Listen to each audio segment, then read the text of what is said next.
자, 오늘은 부사 두 번째 영상입니다. 지난 시간에 배웠던 거 아주 간단했죠? 영어에는 수식어가 오직 두 가지만 존재한다. 하나는 형용사. 근데 이 형용사라는 놈이 오직 명사만 수식해요. 그래서 별명이 붙었죠? 나쁜 시키.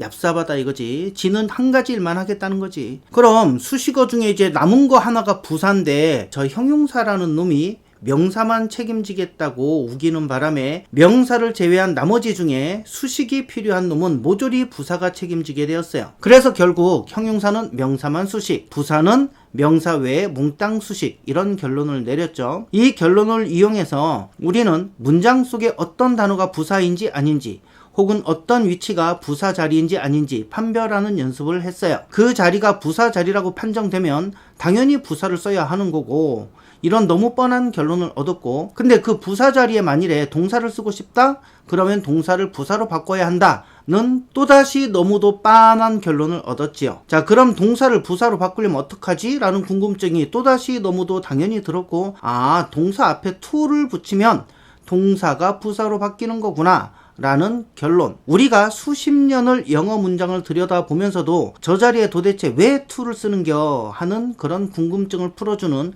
그런 결론을 얻었었어요. 하지만 제가 지난 영상에서 말씀드린 대로 이렇게 어떤 놈을 꾸미는지 판별하는 방법으로는 부사를 80%만 완성할 수 있다고 했죠. 왜냐하면 이 방법이 잘 안 통하는 문장들이 간혹 있어요. 이게 분명히 부사라고는 하는데 해석을 해봐도 도대체 어떤 놈을 꾸미길래 이게 부사냐, 이렇게 애매한 문장도 있고요. 그리고 해석을 통해서 판별하기엔 좀 생각이 필요해서 시간이 좀 걸리는 경우가 가끔 있어요. 그래서 우리가 실전에서 독해를 하거나 회화를 할 때, 혹은 시험 문제를 풀 때 빠르게 적용할 수 있는 원리가 필요해요. 그래서 오늘은 저 자리가 부사 자리구나, 저 단어, 저 구절은 부사구나 하는 것을 빠르게 판단할 수 있는 방법을 알려드릴 거예요. 자, 그럼 부사의 종류 바로 들어가겠습니다. 자, 부사의 종류 첫 번째는 시간 부사예요. 그러니까 시간을 나타내는 표현은 품사적으로 부사다라는 뜻이에요. 어저께, 작년에, 그녀가 떠나간 후에, 이런 말들 전부 다 시간을 표현하는 말들이거든요. 이런 것들은 부사다, 이렇게 판정을 하시면 돼요. 일단 간단한 문장부터 한번 보실게요. 나는 어제 그를 만났다. 어제는 정말 최악이었어. 너는 어제를 잊었니? 어제 나는 행복했네. 자, 저 한국어 문장에 공통적으로 어제라는 말이 들어가 있습니다. 한국어 문장이지만 영어 문장에 적용하는 방법과 똑같으니까 그대로 편하게 보시면 됩니다. 국어사전을 찾아보면 어제라는 단어는요, 명사로도 쓰이고 부사로도 쓰인다, 이렇게 되어 있어요. 그럼 우린 저 문장에 쓰인 어제라는 단어가 명사인지 부사인지 각각 구별을 해볼 거예요. 자, 1번 문장에서 어제는 부사예요. 자, 어제라는 단어가 누구를 꾸미는지 한번 보실까요? 어제 나, 어제 그, 어제 만났다. 어느 것이 가장 자연스럽죠? 그죠? 정상적인 상황이라면 어제 만났다, 이게 가장 자연스러웠어요. 어제 만났다. 만났다라는 동사를 꾸며주고 있어요. 그제도 아니고 지난주도 아니고 어제 만났다. 동사를 꾸며준다? 그럼 부사죠. 형용사는 명사만 꾸미니까 명사가 아닌 다른 걸 꾸민다? 그러면 무조건 부사인 거예요. 자, 이렇게 어떤 사건이 발생한, 상황이 생긴 그런 시간을 표현하면 우린 부사라고 해요. 즉 시간은 부사의 한 종류인 거예요. 그러니까 저 문장에서 어제라는 말이 부사이구나 라고 판정하는 방법은 두 가지예요. 즉 해석해봐서 어제가 누구를 꾸미냐, 아, 만났다라는 동사를 꾸미는구나, 그럼 부사네, 이렇게 판정하는 방법이 있고요. 그리고 딱 보고 어제 만났다고? 어제 발생한 사건이구나. 어제는 사건이 발생한 시간을 나타내는구나. 시간? 시간은 부사의 한 종류인데 그럼 부사군. 이렇게 두 가지 방법 중에 편하신 방법을 쓰시면 돼요. 딱 보고 이건 시간을 표현하는구만. 그럼 부사야. 이렇게 판정하시면 됩니다. 2번 문장에서는 어제라는 단어가 있지만 이거는 주어로 쓰였죠. 주어라면 당연히 품사가 뭐죠? 그죠? 명사죠. 자, 이거 이해 안 가시는 분들은 5강 보시면 됩니다. 그러니까 똑같은 어제라는 말이 1번에선 부사고 2번에선 명사예요. 판별하는 법 간단해요. 얘가 어떤 기능을 하고 있는지만 파악하시면 돼요. 3번 문장에서는 어제를 이렇게 목적어로 사용되었네요. 목적어다? 그럼 품사가 뭐죠? 역시 명사죠. 이 또한 5강에 나오는 내용이고요. 4번 문장에 어제의라는 말을 보시면 나라는 명사를 꾸미고 있어요. 나는 난데 어제의 나, 이렇게 명사를 꾸미고 있죠. 명사를 꾸미면 뭐라고 하죠? 그죠? 형용사예요. 물론 한국어에서는 저걸 형용사라고 부르는지 관형사라고 부르는지 우린 관심이 없어요. 영어에서는 명사 꾸미면 다 형용사니까 우린 그냥 형용사라고 할게요. 자, 여러분들 지금 보시다시피 어제라는 단어가 명사로도 쓰이고 부사로도 쓰이고 이건 사전에 그렇게 정해져 있어요. 근데 심지어는 형용사로도 바꿔서 활용되기도 해요. 근데 그걸 알아내는데 필요한 지식이 뭐였어요? 주어, 동사, 목적어, 보호 구별할 줄 알면 다 끝나는 거예요. 그걸 판정해내지 못하면 저 문장의 어제가 도대체 정체가 뭔지 알아낼 수가 없어요. 형용사인지 부사인지 보다도 더 중요한 게 주어, 동사, 목적어, 보호 먼저 찾아내는 거예요. I met him yesterday. 나는 met, 만났다. him, 그를 어제 나, 어제 만났다. 뭐가 맞아요? 어제 만났다가 맞죠. 동사를 꾸미니까 부사예요. 또 이 만난 시간을 표현해 주죠. 어제라는 그 시간대에 만났다. 그래서 또 부사예요. 자, 부사의 첫 번째가 뭐라고요? 시간. 그죠? 시간을 표현한 어구는 부사다. 근데 yesterday was terrible. 어제는 끔찍했다. 이 문장에서 yesterday는 동사 was 앞에 있네. 그럼 주어죠. 자, 해석을 해봐도 어제는 끔찍했다. 주어 맞네. 그럼 yesterday 품사는 뭐죠? 명사예요. 그러니까 yesterday라는 단어만 째려보면 답이 안 나와요. 저놈이 문장에서 어떤 위치에 있는지 알아야 하고 그걸 알아내는 방법이 본동사 찾고 본동사를 열쇠로 해서 앞에 주어 뒤에 목적어나 보호가 있다면 찾아낸다 이거예요. 자, 화면에 있는 문장 보시겠습니다. When I was young, I used to surprise my sister. 자, 접속사 when은요. 뭐뭐일 때, 뭐뭐 할 때, 즉 시간을 표현하는 접속사예요. 그 다음에 used to라는 어구는요. 과거의 습관을 나타내요. 지금은 아닌데 옛날엔 그랬다 이런 뜻이에요. 즉 뭐뭐 하곤 했다 이런 뜻이에요. 지금은 안 한다 라는 뜻이 들어가 있어요. 자, surprise는 무슨 뜻인가요? 놀라다 아닙니다. 놀라게 하다 라는 뜻이에요. 조심하셔야 됩니다. 그러니까 used to surprise를 통째로 하나의 동사로 보시는 거예요. 놀라게 하곤 했다 이런 뜻이에요. 나는 I used to surprise 놀라게 하곤 했다. 놀래키곤 했다. 그 다음에 누굴 이게 나와야겠죠. 내 동생을 my sister 이렇게 나온 거예요. 근데 괄호 열고 지금은 안 그래요 이런 뜻도 가지고 있어요. 자, 우리가 흔히 보는 문장이에요. 자, 그러니까 when I was young 내가 어릴 때 이런 뜻이죠. 그때 그 시절 내가 어린 시절 즉 시간을 표현해요. 시간은 품사적으로 뭐라고요? 부사. 자, 그래서 바로 부사라고 판정이 가능해요. 근데 이 노란 줄을 보니까 주어 I도 있어. 동사 was도 있어. 주어 동사 갖췄네. 문장이네. 자, 이렇게 문장이 더 큰 문장의 일부분으로 쓰이면 뭐라고 불렀었죠? 까먹어도 괜찮아요. 절 이렇게 불렀어요. 그럼 쟤는 무슨 절일까? 1번 명사절, 2번 형용사절, 3번 부사절. 시간을 나타낸다. 시간을 나타내는 건 부사다. 그러니까 무슨 절? 부사절.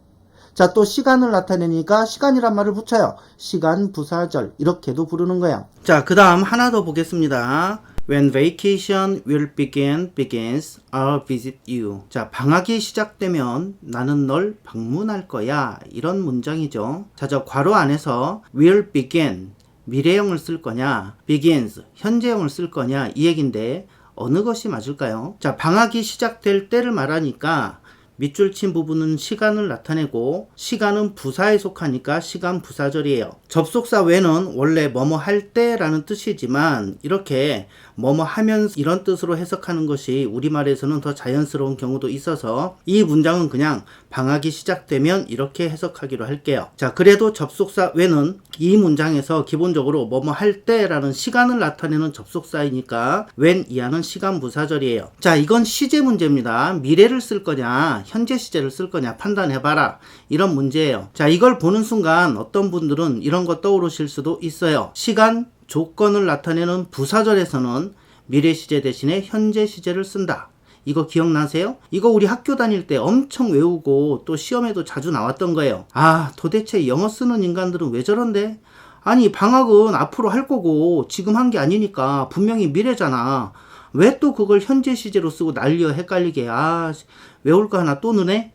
자, 그니까 when이 붙으면 미래 시제가 아니라 현재 시제라 이거지? 보통 이렇게 받아들이죠. 자, 근데 우리말을 한번 잘 보세요. 방학이 시작되면 너를 방문할 거야. 방학이 시작될 거면 혹은 방학이 시작될 때면 너를 방문할 거야. 어느 것이 우리말에서 더 자연스럽고 더 많이 쓰나요? 첫 번째가 훨씬 자연스럽고 우리가 일상적으로 더 많이 써요. 자, 아직은 방학이 아니고 분명히 방학이 시작되는 건 미래의 일인데 저기에 보면 시작되면 이라는 현재 시제를 쓰잖아요. 자, 방학이 시작될 거면 방학이 될 때 이렇게 미래 시제를 잘 안 써요. 물론 방학이 시작될 때 나는 너를 방문할 거야.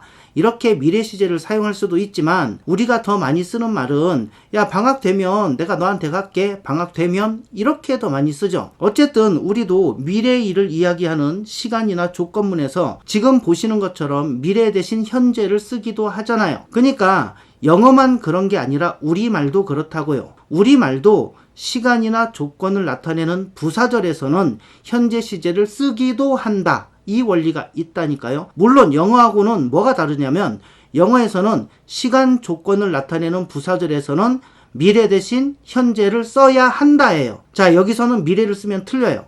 근데 우리말은 쓰기도 한다니까 현재 시제를 쓸 때도 있고 어쩔 때는 그냥 미래 시제를 그대로 쓰기도 한다 이런 의미예요. 그럼 우리말이 더 어렵지.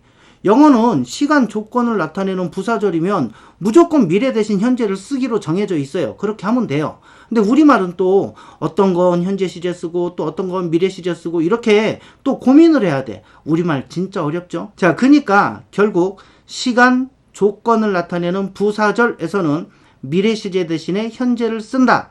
자, 이건 우리말도 그렇게 쓰는 경우가 있다. 방학이 시작될 때, 방학이 시작될 거면 이렇게 표현하기보다는 방학이 시작되면, 방학하면 이렇게 현재 시제를 더 많이 사용한다. 맞죠? 자, 시작된다. 시작하면 이건 분명히 현재 시제 맞잖아. 시작할 거다. 이게 미래 시제고. 또 저기에 또 무슨 뭐 한국어는 교묘하게 저 안에 미래의 의미를 내포하고 있으므로 현재 시제가 아니다. 뭐 이런 말 안 하기. 자, 어쨌든 그냥 한다. 하면 이거는 현재 시제고 할 거다. 할 거라면 이건 미래 시제다. 우리는 영어 공부하니까 이렇게 단순 명료하게 정하기로 할게요. 간다. 현재 시제. 한다. 현재 시제. 갈 거다. 미래 시제. 할 거다. 미래 시제. 이렇게 정하시게요. 자, 어쨌든 영어에서 시간이나 조건을 나타내는 부사절에서는 미래 시제를 쓰지 않고 현재 시제를 쓴다. 이런 규칙이 있어요. 물론 한국어도 그런 경우가 있다. 그죠? 자, 그럼 정답은 뭐죠? When vacation, 방학이 시작되면. 자, 시간을 나타내는 부사절. 저거를 조건이라고 해도 상관은 없어요. 정답은 똑같아요. 자, 방학이 시작되면 시간이나 조건을 나타내는 부사절이다. 여기서는 미래 시제 안 쓴다. 현재 시제를 써야 한다. 라는 게 영어의 시제 규칙이에요. 그래서 여기 정답은 현재형 begins가 정답입니다. 되셨죠? 그래서 사람들이 이제 달달달 이걸 외우는 거지. 시간이나 조건 부사절에서는 미래 대신에 현재 쓴다. 이거를 완전 생략해갖고 when이 나오면 미래 대신에 현재를 쓴다. 이렇게 단순화해서 외우는 경우가 많아요. 그래서 사람들이 이제 저 문제가 시험에 나오면 이렇게 잘 풀게 됩니다. 한번 보실게요. When he will die someday. 그가 언젠가 죽으면 I will leave here. 나는 이곳을 떠나겠다. 역시 시간을 나타내는 부사절이지만 죽으면 이렇게 해석하는 게 더 자연스러워서 그렇게 해석할 뿐입니다. 어쨌든 그가 죽었어요, 안 죽었어요? someday, 언젠가 죽으면 얘기해요. 그러니까 그 사람이 죽는 건 미래예요. 하지만 이미 시간과 조건을 나타내는 부사절에서는 미래 대신에 현재를 쓴다라는 말을 달달달달 외웠으니까 이렇게 외운 학생들한테 저 정도 문제 푸는 건 껌이죠. when으로 시작됐네. 시간 부사절이구만. 그럼 미래 대신 현재인데 그러니까 will die가 아니라 현재형 dies가 맞는 거지. 오케이, 이 문장이 틀렸네. 정답 체크. 이렇게 가뿐하게 한 문제 맞추곤 했죠. 근데 다음번 시험에 또 이런 문제가 나오는 거예요. 그만큼 이 시험 문제는 출제가 자주 됐다니까요. 자, 이 문제를 딱 보자마자 신나죠. when 시간 부사절이야. 근데 will die 미래가 왔어. 이야, 시간 조건 부사절에서는 미래 대신 현재라고 했는데 will die가 왔어? 이놈이 틀렸네 하고 정답 체크 짝 했는데 선생님이 틀렸다고 빨간 색연필로 짝 긋죠. 그래서 학생이 왜요? when이 붙었잖아요. when이 있으면 미래 시제 대신에 현재라면서요. 대부분 이렇게 항변합니다. 이래서 정의나 원칙은 똑바로 읽어야 돼요. 자, 시간 조건을 나타내는 부사절에서는 미래 시제 대신에 현재를 쓴다 그랬지. 저기 어디에 when이라는 말이 있어요.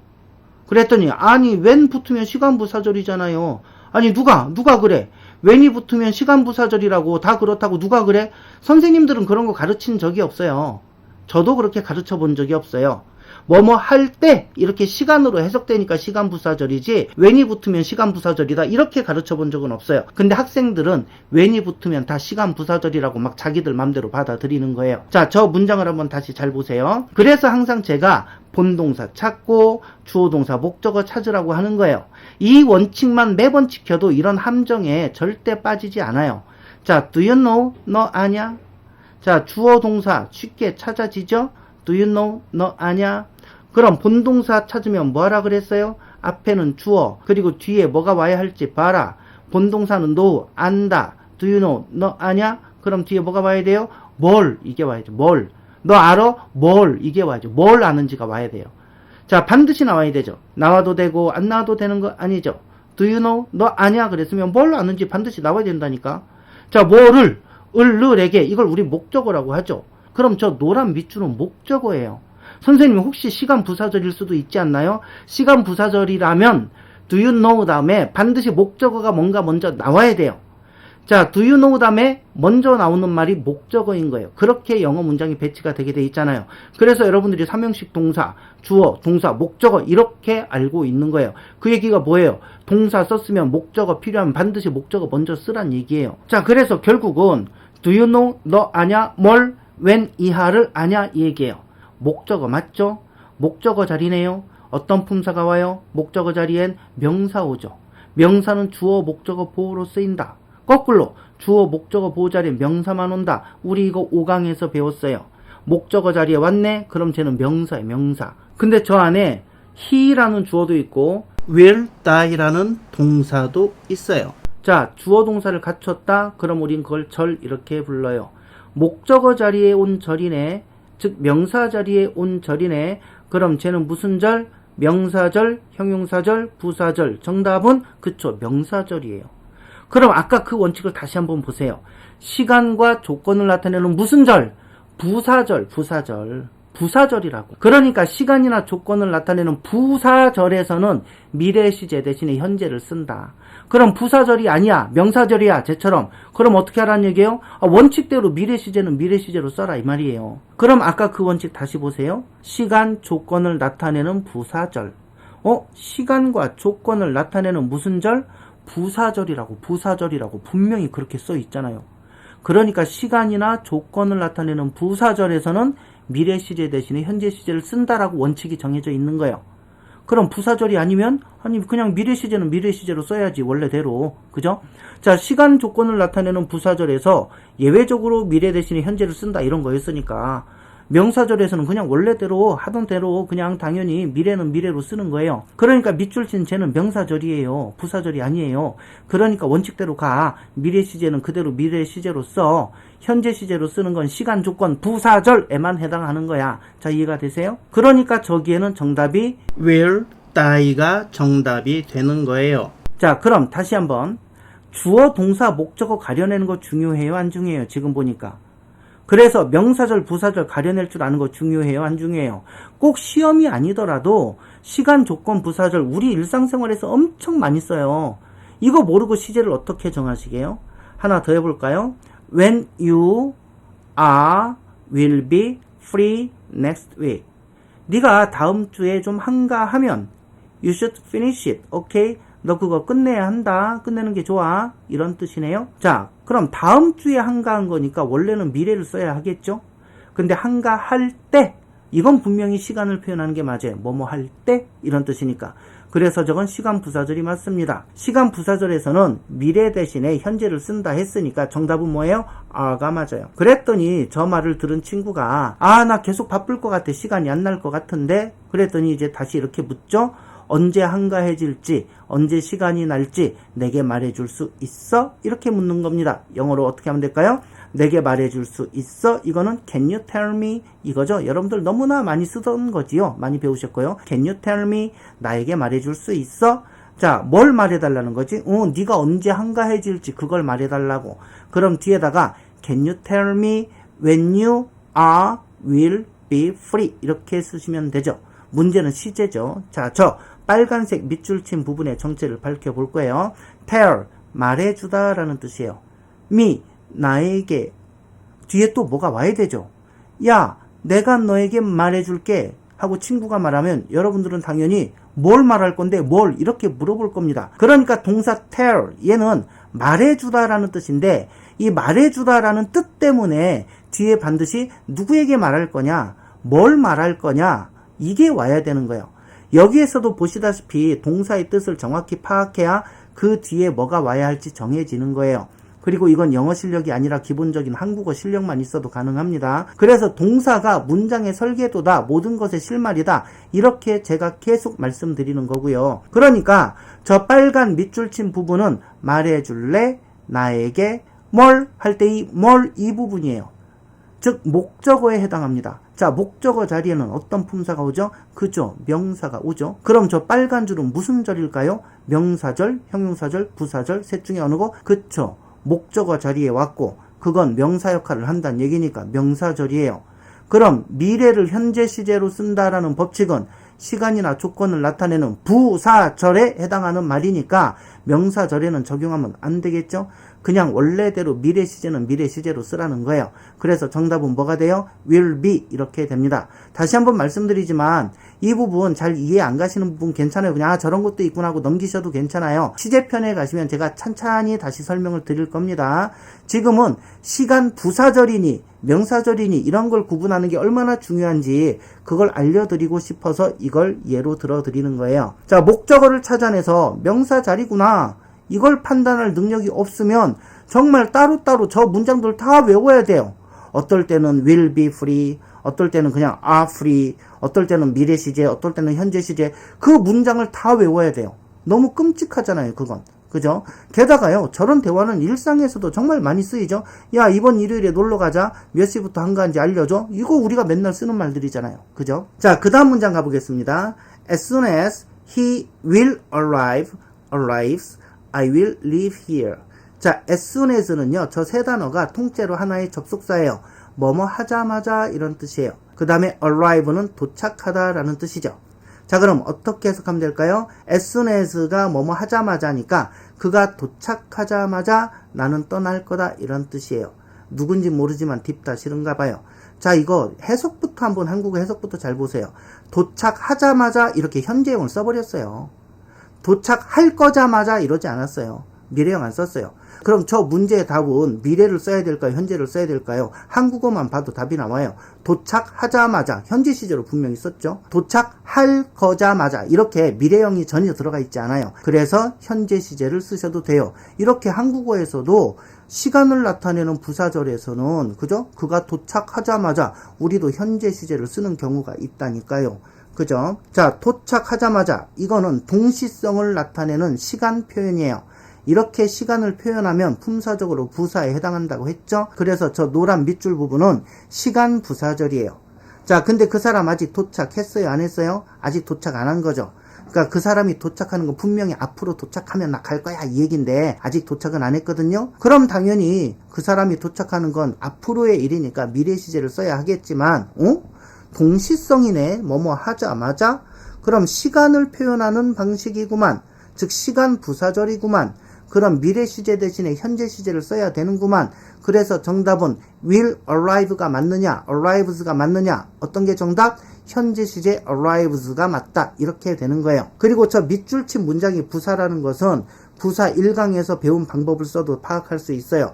그가 도착하자마자 그가 도착하자마자 떠날 거다. 어떤 게 자연스러우세요? 그가 도착하자마자 떠날 거다. 이게 자연스럽죠. 떠날 거다. 즉 leave라는 동사를 꾸며줘요. 도착하자마자 leave 할 거다. 동사를 꾸미네. 동사를 꾸미는 건 누구 역할이에요? 부사. 그죠? 자, 근데 부사 역할을 하는 문장이야. 그럼 무슨 절? 부사절. 근데 동시라는 시간을 표현해. 그럼 시간이란 말도 붙여볼까요? 그럼 뭐라고 불러요? 시간 부사절. 이렇게 이름이 정해지는 거예요. 선생님들이 수업 시간에 혹은 여러분이 공부하는 책에서 이런 용어들이 나오면 이제 자신 있게 대하셔도 됩니다. 다음 예문 볼게요. Stay here. 여기 머물러라. until은 언제까지 라는 뜻이에요. 자, 근데 계속 쭉 이런 뜻이 있어요. 중간에 딴짓하면 안 되고 계속 그러고 있으라는 뜻이에요. Until I will be back.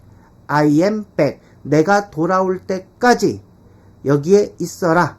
엄마가 백화점에서 뭐 잠깐 사러 가면서 여기 있어 이런 얘기예요. 자, 그러니까 stay here. 여기 있어라. 내가 돌아올 때까지. 내가 돌아온다는 건 분명히 미래를 말하는 거예요. 갔다가 올 거니까. 지금 좀 어디 갈 거야. 그리고 돌아올 거야. 내가 돌아올 때까지 여기 있어. 그러니까 돌아온다는 건 현재 발생 사건이 아니라 앞으로 생길 사건이야. 그러니까 분명히 미래 시제를 써야 해요.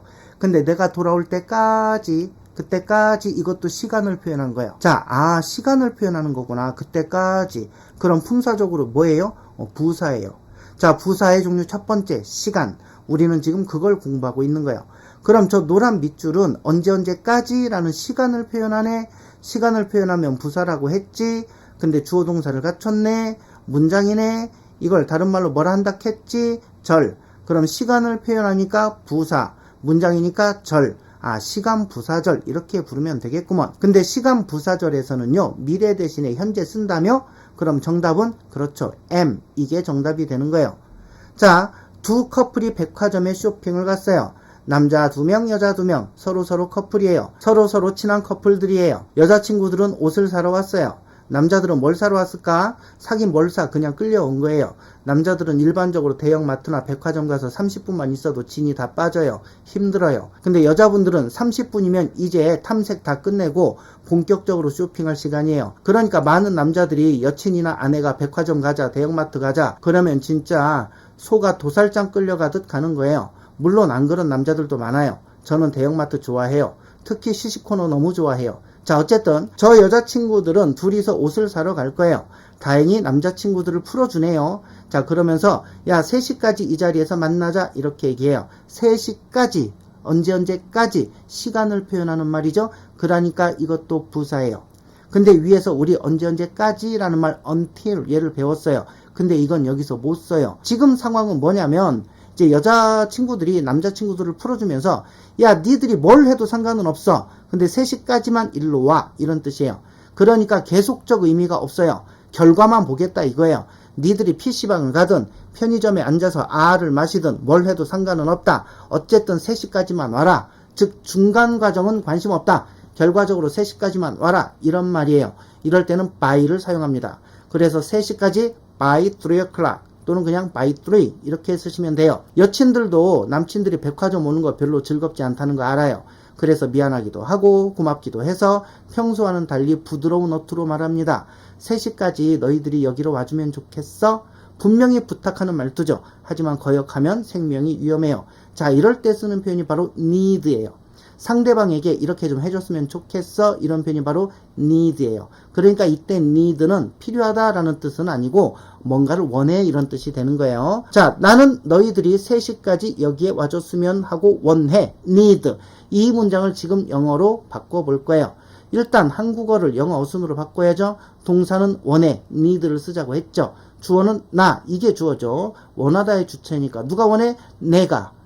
여자친구분들이 이 몸이 본좌가 원한다고. 그럼 나는 원해 이렇게 되겠죠. 그럼 뒤에 뭐를 원하는지 목적어 혹은 누구에게 원하는지 목적어가 나와야 해요.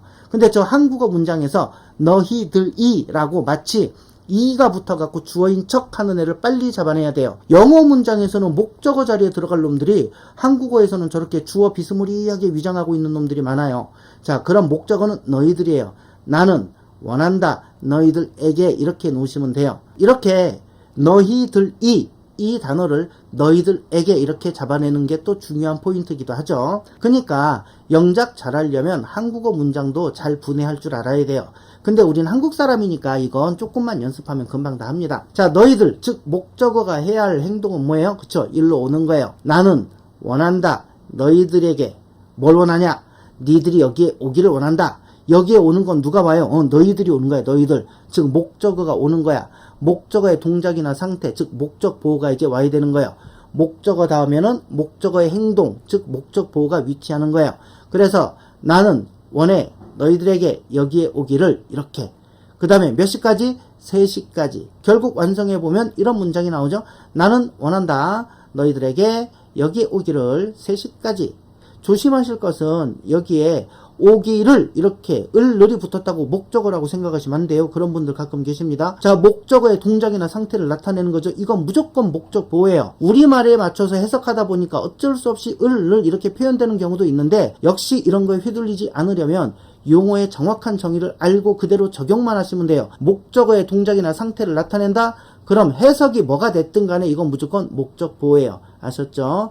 자, 이제 그럼 우리는 저 한국어를 그대로 영어 단어로 바꾸기만 하면 됩니다. 나는 I 원한다 need 그렇게 해주면 좋겠어 라는 표현할 때 need를 쓴다고 했죠. 자, 누구에게? 너희에게. 목적어 먼저 와야죠. you. 자, 여기에 오기를 그러면 이제 come here 이렇게 쓰면 되고요. 3시까지 by 3 이렇게 되는 거예요. 자, 다시 한번 by를 사용하면 그때까지 네가 뭔 짓을 하든 상관없어. 그 시간까지 오기만 해라. 이런 뜻이라 했죠. 그러니까 저 by 3도 정해진 시간을 표현하는 말이고 시간을 표현하면 품사가 뭐라고요? 그쵸, 부사예요. 근데 by 3 두 단어 이상인데 주어 동사 관계는 없어요. 그러면 뭐라고 불렀을까? 그렇죠. 구 이렇게 불렀어요. 시간을 나타내네 부사야. 구네. 그럼 무슨 구? 부사 구. 시간을 나타내니까 시간이란 말도 붙여볼까요? 시작. 시간 부사 구 이렇게 부르는 거예요. 물론 그냥 부사 구라고도 부르고요. 자, 전치사 by가 쓰였으니까 전치사 구 이렇게도 불러요. 하지만 이제 우린 저걸 뭐라고 부르던 겁이 안 납니다. 그죠? 자, 근데 문제가 하나 발생한 게 저 노란색 밑줄 부분은 목적 보호잖아요. 목적 보호 자리엔, 즉 보호 자리엔 어떤 품사가 온다고 했죠? 우리 8강에서 공부했어요. 혹시 잊으셨던 분들 이 영상 끝나고 8강 꼭 다시 한번 보세요. 보호 자리엔 오직 두 가지 품사만 가능하다고 했어요. 명사와 형용사. 근데 come이라는 동사가 왔네. 저기에 명사, 형용사가 와야 되는데 동사가 왔네. 그럼 우린 저 come이라는 동사를 다른 품사로 바꿔야 해요. 동사를 다른 품사로 바꾸는 건 투부정사, 분사, 동명사 이렇게 세 가지 있어요. 자, 근데 니들이 여기 오는 건 3시까지야. 지금은 아니고 3시까지. 즉 미래적 의미가 있어요. 저 중에 미래적 의미를 표현할 수 있는 건 누구라 그랬죠? 투부정사라고 했어요. 이건 6강에 있어요. 그래서 저 목적 보호인 노란색 밑줄 부분에서 동사 come은 to come으로 바뀌어야 돼요. 왜냐? 목적 보호 자리인데 명사, 형용사 와야 되거든. 근데 come은 동사야 안 돼. 동사를 안동사로 바꿔야 돼. 동사 아닌 거. 근데 need는 앞으로 니들이 좀 이렇게 했으면 좋겠어. 즉 미래의 어떤 행위를 말하는 거야. 그러므로 미래적 의미를 가진 to를 붙였다. 이해되신 거죠? 그럼 여러분들은 여기서 흔히 패턴 영어라고 하면서 만드는 공식 중에 하나 need you to 원형 네가 뭐뭐 하면 좋겠어 이런 문장을 패턴 안 외우고 그냥 만드신 거예요. 자, 나는 네가 귀찮아 좀 가줄래? 즉 나는 원한다 너에게 가주기를. 이 문장을 영어로 또 바로 만들어 볼게요. 나는 I 원한다 need 너에게 you 가주기를 go away 멀리 가버려라 이거지. 꼴 보기 싫다. 근데 멀리 go away 하는 건 누구예요? I가 가나요? You가 가나요? 그쵸, You가 가요. 목적어가 가는 거야. 아, 목적어의 동작이니까 go away는 목적 보호라고 한다고. 근데 목적 보호 자리네 어쨌든. 그럼 보호 자리는 어떤 품사가 와요? 명사, 형용사. 그죠? 근데 go away는 동사네? 그럼 안동사로 바꿔야지. 뭘로 바꿔요? 이렇게 좀 해줘. 앞으로 좀 그래라. 이런 뜻이에요. 미래적 의미예요. 그럼 to를 붙인다 했죠? 그래서 I need to go away 이런 문장이 나오는 거예요. 그러니까 패턴 영어라고 해서 외울 필요가 없고 여러분들이 목적 보호 이런 걸 정확하게 이해하시면 스스로 만들어서 쓰실 수 있는 거예요. 자, 그럼 우리 until하고 by 구별해서 쓰는 거 연습해 볼 거예요. 자, 다른 채널에서는 이거 구별하는 것만 가지고도 영상 한 편을 만들거든요. 자, 실제로 그만큼 중요한 부분이기도 합니다. 자, 상황을 한번 보실게요. 엄마가 아이한테 벌을 주고 있어요. 너 엄마가 올 때까지 손 들고 있어. 알았지? 자, 이때 엄마가 올 때까지 손 들어라. 엄마가 올 때까지 이럴 때 until을 써야 할까요? by를 써야 할까요? 엄마가 올 때까지 계속 손 들고 있으란 말이죠. 손 내리고 딴짓하고 있다가 엄마 오면 샥 손 들어라 이런 거 아니지요? 자, 이렇게 계속 그걸 해라 이런 표현을 할 때는 until 얘를 쓰는 거예요. 그래서 until I'm back, 내가 돌아올 때까지, 그죠? 하지만 시간을 나타내는 표현이라 미래 시제를 안 쓰고 현재 시제를 썼다. 내가 돌아오는 건 미래지만 현재 시제로 썼다. 아까 우리 공부했던 거죠. 그 다음 볼게요. 됐고 다음 달까지 돈 갚아. 이때 다음 달까지 돈 갚아 이럴 때는 until 얘를 쓸까요? by를 쓸까요? 자, 네가 뭘 하든지 그건 관심 없고 다음 달까지 돈이나 갚기나 해라. 중간에 네가 뭐 어디 여행을 가든가 뭐 아니면 일을 하든가 잠을 자든가 그건 난 관심 없다. 과정은 필요 없다. 돈 갚아라. 그 결과만 보겠다. 자, 이럴 때는 by를 쓰는 거예요. 그래서 다음 달까지 by next month 이렇게 쓰시는 거예요. 그 다음 한번 보실까요? 나는 이 세상 끝날 때까지 당신을 사랑할 거예요.